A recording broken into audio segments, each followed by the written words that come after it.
Só com o cupom FBUTEC você ganha até R$100 de bônus para apostar na KTO. Tá esperando o quê? Link na descrição. Como é que você viu essa absolvição do Dirceu? Eu acompanhei lá atrás, quando... Aquele episódio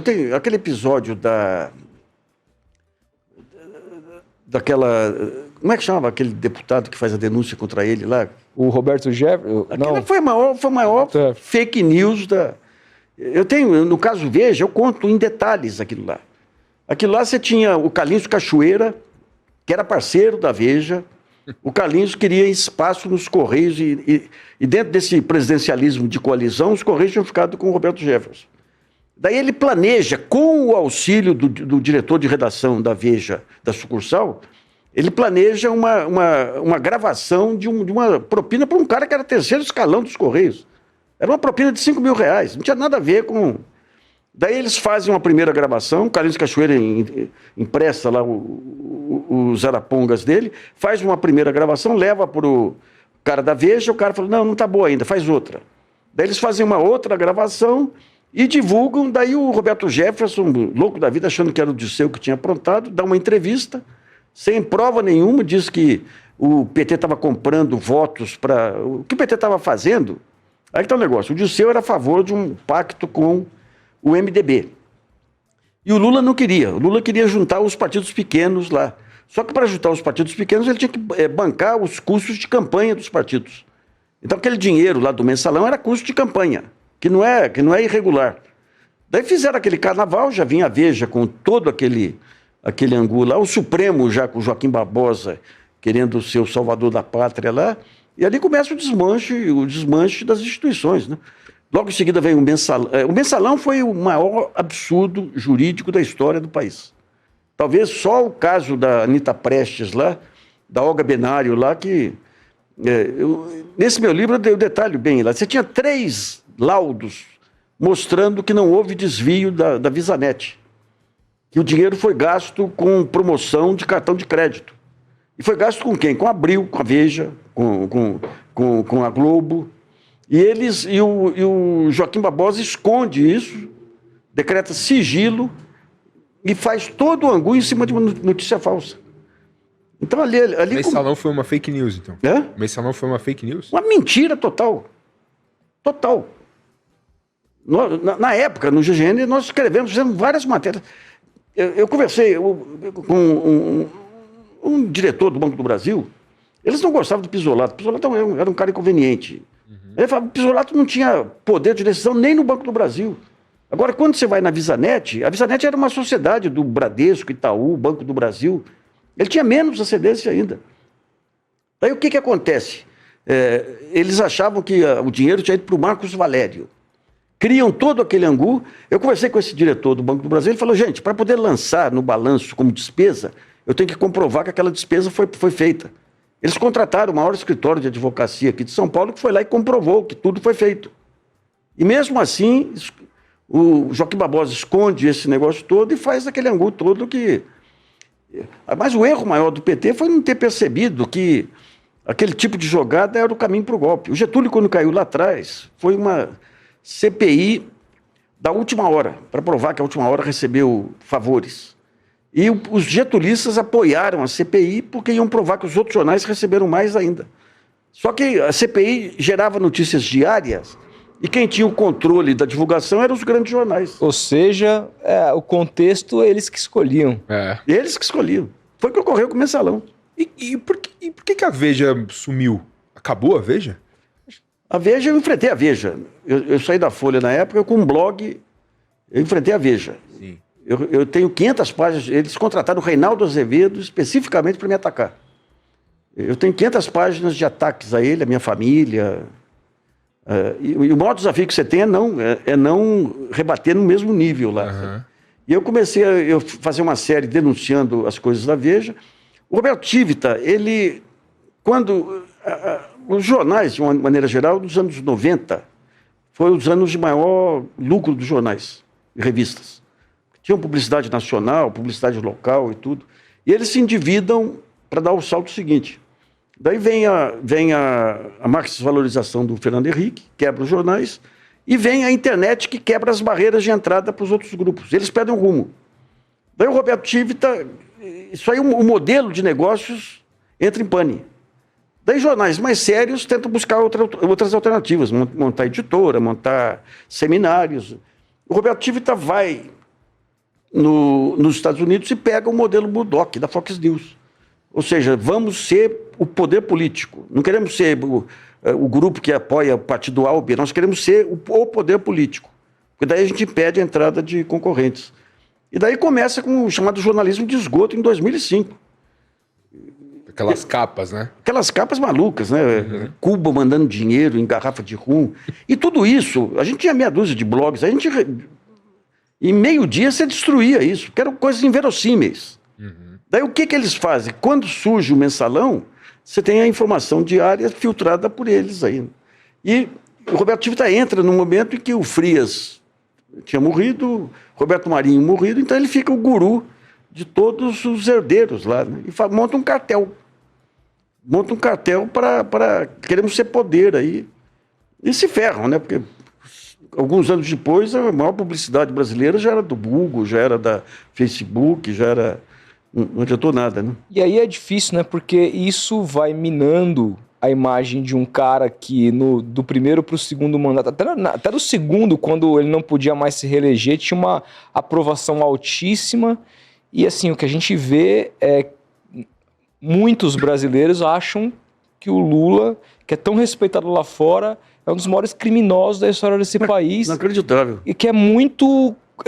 A imagem é construída através desse tipo de jornalismo. Pega o Jornal Nacional, todo dia era aquele cano saindo dólares lá, aquele cano sujo da Petrobras saindo dólares. O que eles fizeram lá foi um crime. Foi um crime. E quando você pega depois, vem a spoofing, vem a Vaza Jato lá, você vê o grau de maldade, crueldade mesmo, você tem aquele negócio da Hannah Arendt, da banalidade do mal, você vê procuradores lá, mulheres, procuradoras, tudo lá, caçoando da morte do neto dele, caçoando da morte da dona Marisa. Nossa. Ali foi uma maluquice. E os jornais, eu participei uma vez, o Audálio Dantas, grande jornalista, ele fez um seminário em Tiradentes para discutir Lava Jato. Na véspera, o pessoal que defendia Lava Jato, no dia seguinte fui eu comecei a fazer a crítica da cobertura, não a Lava Jato, da cobertura jornalística, que era a parte intrínseca da Lava Jato, né? E uma colega vira e falou, mas se você estivesse no comando da cobertura, o que você faria? Eu não acreditei. Aí uma colega até que era já aposentada, mas era uma bela repórter lá. Faria jornalismo. Jornalismo é o seguinte, não é pegar o release, ouvir o outro lado, conferir se aquelas notícias são corretas. O que eles fizeram lá, você pega esse negócio do Gripen. O Gripen foi, a licitação do Gripen foi no governo Dilma. No governo Dilma. Daí você tem lá o cara que era o lobista da Saab lá, que banca um patrocínio para um campeonato do filho do Lula, tudo. Eles juntam as duas coisas. O Lula não era presidente, não tinha mais nada a ver uma coisa com a outra. Todo mundo que acompanhava sabia que o Gripen foi uma decisão da aeronáutica. Tinha uma jornalista, Andresa Matais, ela soltava o cara o Anselmo, que era o cara da Greenfield lá de Brasília, passava informação para ela, ela dava a notícia. Em seguida, o Anselmo transformava a notícia em inquérito e entregava para aquele juiz Vasilei, uma coisa assim. E daí, toda sorte de denúncias aí foi em cima dele. O triplex, que todo mundo sabia que era algo que tinha sido comprado da cooperativa dos bancários. Daí a OAS quer oferecer o apartamento remodelado lá, o Lula e a dona Marisa fazem uma visita lá. O porteiro vê a visita, a partir daquela visita... Cria-se a história. Ou a chácara que era do... Quer ver só um caso, para vocês terem uma ideia do que fizeram? Quando vem... Como é que chamava aquela empresa de games lá? O Game Corp. Que era a empresa do Bittar e do filho do Lula. Fizeram um carnaval, que era corrupção. Na época eu conheci um sujeito que foi o cara que foi um dos pioneiros da internet aqui no Brasil. Foi o cara que montou aquele portal Uai, que era do estado de Minas e tudo. Era tão bom que foi contratado pela Disney. E eu tinha contato com ele pelo Skype. Ele falava, nossa senhora, o que essa rapaziada fez aí foi a maior vanguarda aí, porque os games vão ser a maior fonte de receita da internet. Lá atrás. Daí o que acontece? Hoje a indústria de games ela é maior que a indústria do cinema. E eles foram pioneiros, eles mataram. Eles tinham, não só tinham os games, como eles tinham um canal que eles tinham alugado da Bandeirantes. Eles acabaram com tudo lá, denunciando como se fosse irregular, rapaz. É inacreditável, né? A questão dos pedalinhos lá no sítio de Atibaia. Não, foi demais, sabe? E assim, você falou que a Veja contratou o Reinaldo de Azevedo para te atacar. Como é que você viu essa mudança do Reinaldo nos últimos tempos, né? Ele virou uma voz do lado progressista, né? Empreendedorismo que chama isso. Empreendedorismo? Você vê o seguinte, qual que é o bom negócio da empresa? Ele é um cara muito inteligente, muito competente, né? Qual é o negócio? O negócio agora é o discurso de ódio e usar todas os ataques aí da guerra cultural. Então você vai lá. Agora esse mercado está ficando muito saturado aqui, vamos pegar o outro mercado. E como ele é um cara muito competente, ele vai. Mas lá, quando você pega o início da Veja, eles usam todos esses recursos de Steve Bannon e tudo, eles usam. Eles criam 2 personas lá. 2 personas. O Diogo Mainardi, que era o jovem irreverente que atacava todo mundo. Porque nessa época tem vários filmes que surgem. Como você tinha a rapaziada de startup, então era aquele rapaz que chegava lá, sentava, ficava de pé na mesa com os outros executivos. Eles criam esse persona pro Diogo Mainardi. Esse cara é uma das... Eu tenho vontade de vomitar, só de olhar pra cara dele. Cabelinho. E outro persona é o Reinaldo Azevedo, que eles pegam todo o ritual do fascismo. Lembra que ele tinha o chapéu Panamá? Todo o lançamento de livro dele, todo mundo ia de chapéu Panamá. Você tinha os grupos do chapéu que surgiram em várias capitais para fazer militância digital. Então, daí quando o que muda o jogo é quando o Janot faz aquele angu e envolve o Temer. Envolve o Temer naquela delação da JBS. Então ali que provoca o racha lá e abre espaço aí, a Bandeirantes abriu espaço ali pro Reinaldo para sair da Jovem Pan e depois virar o grande libertário aí. Né? Mas na época ele foi contratado para... Eu tenho 500 páginas de ataque. Até de frequentador de sauna gay ele chegou a me chamar lá. Eu tava... Caramba, velho. Que absurdo. Que isso, cara. Não, quando eu comecei a guerra com a Veja, eu chamei minhas 2 mais velhas, eu tenho 4 filhas.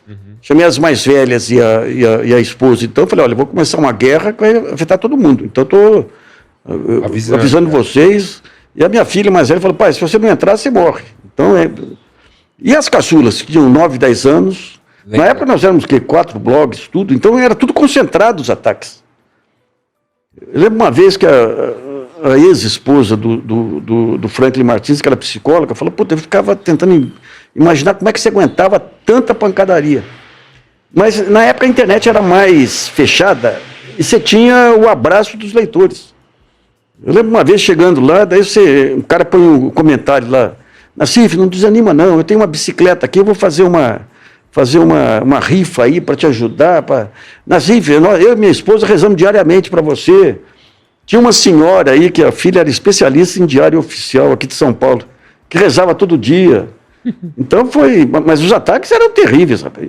E depois, quando eu comecei a mostrar capítulo por capítulo, fiz a série da Veja, está na internet ainda, o caso de Veja, os militantes descobriram que se tivesse muito link, quando colocasse o nome no Google, ia para cima. Então, cada vez que colocava a palavra Veja, era a minha série que aparecia. Daí começaram os ataques de todo lado e depois, daí arriaram lá. Daí mandaram um assessor do Roberto Tiva também fazer um acordo comigo, porque entraram com 5 ações contra mim. Daí eu não aceitei o acordo aí, as ações continuaram, fui abandonado pela minha advogada Thaís Gasparian. Então foi uma guerra boa. O seu livro sobre a Lava Jato recém-lançado, né? Você disse que a Lava Jato é o último capítulo de uma série de acontecimentos que culminaram para a destruição do país. O Brasil foi destruído. Porque quando você faz o levantamento hoje, é o levantamento de quanto que o Brasil perdeu de empregos, mas não é só isso. Financeiro ou tudo? De emprego, receita, o fato de ter acabado com a engenharia nacional. Mas o Brasil estava vindo num crescendo aí fantástico. Então, por exemplo, uma vez eu fui no COP, lá no Rio. Eles tinham um trem sobre levitação. Não tinha nem na China na época. Que nunca saiu do projeto piloto, porque era uma empreiteira que ia desenvolver aquilo. Você pega o Centrão hoje, é fruto da Lava Jato. O Centrão, essa amarração do orçamento, você pega o avanço do crime organizado aí, tudo quanto é cidade de interior aí, você tem as organizações sociais dominadas pelo crime organizado e promotores estaduais que fazem pactos políticos com prefeitos e não investigam. Então ali o Brasil, ali foi destruição mesmo, ali foi uma destruição. Mas o que eu faço é tentar entender. Você coloca. Você acha que o avanço do crime organizado no Brasil tem a ver com a Lava Jato? E como? Tem a ver com a destruição institucional. Ah, entendi. Porque isso aí começa como? Começa com as mudanças tecnológicas aí, começa com a imprensa perdendo seu espaço, e quando vem o mensalão, tudo quanto é instituição tenta pegar seu naco de poder. E o Supremo tem um papel central nessa destruição. O Supremo Tribunal Federal, a Procuradoria-Geral da República, os evangélicos. Eu tenho um capítulo mostrando como que os evangélicos entram aqui.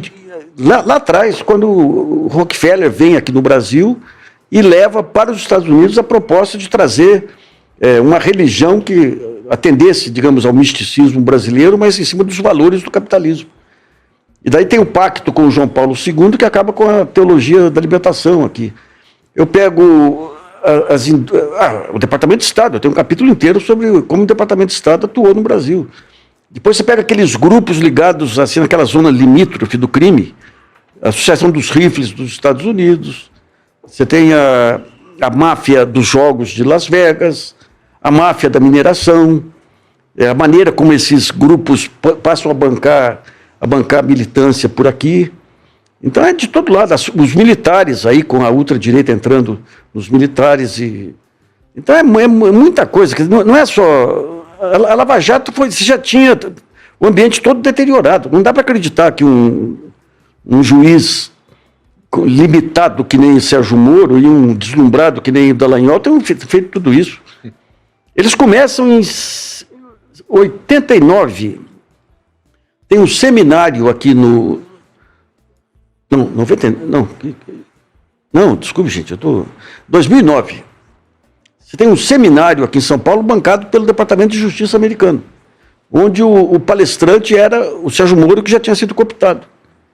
E aqui eles ensinam toda a estratégia lá de uma área do Departamento de Justiça que tratava de crimes corporativos. Como que você faz? Você prende o cara até o cara abrir o bico, põe o cara em ambiente infecto, ameaça a família dele, chama a imprensa. E eles saem desse encontro com a proposta de fazer um projeto piloto para mostrar como que se fazia na prática isso.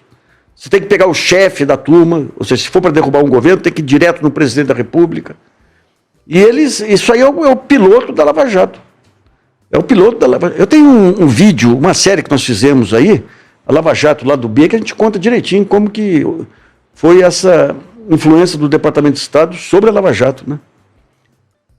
E é engraçado ver o que se tornou a figura do Sérgio Moro em meio a tudo morreu isso, politicamente. Ele morreu, né? O cara é medíocre, né? Porque, virou um zumbi. assim, ele tinha a faca e o queijo na mão a partir de toda essa deteriorização, né? Ele conseguiu cumprir, você falou, ele foi cooptado, ensinado a como fazer e fez. Isso. Fez. Né? E aí, e ao fazê-lo, aqui na Paulista tinha Bonecos gigantes bonecos infláveis com ele vestido de Superman. É isso. Né? Enquanto o Lula era o bandido, ele era o salvador do Brasil para uma importante camada da população. Milhões de pessoas. E aí ele pegou tudo isso e destruiu. Mas ele é medíocre. Ali a esposa dele era a cabeça. A esposa... A gente fez uma série sobre o Sérgio Moro, terrível. O cara é de um grau de maldade. Ele destruiu uma cooperativa agrícola lá no Paraná, mas porque achava que tinha um petista no meio, destruiu os caras. 100 famílias que dependiam de um... E a esposa dava entrevistas. Quando ele começou a aparecer, eu falava, não, cada vez que meu marido ia para uma cidade, eu montava um escritório lá para representar escritórios de Curitiba. E eu ganhava mais que ele. Ou seja, é uma babaca, né? Explicando... Modus operandi, né? E você tem uma coisa muito importante aí, que é o papel das APAES, lá no Paraná, do senador Flávio Arnes, dela mesmo, que ela era diretora jurídica das APAES, o esquema com a Lava Jato, que foi algo que eu denunciei lá atrás. Eu fui intimado uma vez pela Polícia Federal. Eles queriam pegar dissidentes. Até ligaram antes, falando, não é nada com você. Isso quando? Isso aí foi em 2020, 2021 e tudo, né? Eu fui lá para a Polícia Federal. 3 caras, assim, parecia bancada da Inquisição, né? Eu não sabia o que era. Daí me deram um catatal lá, falaram, lê isso aqui. Daí eu fui lá para o corredor, li. O senhor tem conhecimento desse conteúdo? Perfeitamente. Como é que o senhor tem? Eu escrevi, eles copiaram. Como assim? Não, isso aqui tudo são reportagens minhas aí. Não, é porque a gente tem informação que serviços, setores da inteligência da Polícia Federal fizeram um dossiê e estavam vendendo por aí. E nós vimos que tinha muita semelhança com... Não, eu que escrevi tudo isso aí. Mas como é que você... Porque eu denunciei as APAES do Paraná e a Rosângela Moro quando o Marlos Arnes, sobrinho do Flávio Arnes, assumiu alguns casos de delação premiada lá. Como é que o senhor sabia disso? Eu falei, não, eu namorava uma procuradora, que eu me casei com ela, que ela defendia a inclusão de crianças com deficiência na rede pública. E ela foi alvo de 3.000 processos das APAES. Então, eu acompanhei desde o começo as jogadas das APAES. Então, como é que o senhor levantou aqui que foram 450 milhões para as APAES? Eu consultei o site da Secretaria da Educação do Paraná e tal coisa. Consultei o Tribunal de Justiça do Paraná e tal coisa. Eu falei, isso aí é um sistema de... É um equipamento novo que surgiu aí para busca aí, que é muito bom, viu? Que equipamento que é esse? Google. Daí que eles pensaram. Pô, é tudo no órgão público, velho. Você foi consultar tudo coisa pública, né? Sim. E os caras não deslumbram. Nossa, meu Deus, uau. Como que você descobriu? Tá no site, pô, da secretaria. Então, não, mas se eu não soubesse explicar de onde vinha, eles podiam alegar que eu copiei do meu dossiê. Nossa, cara.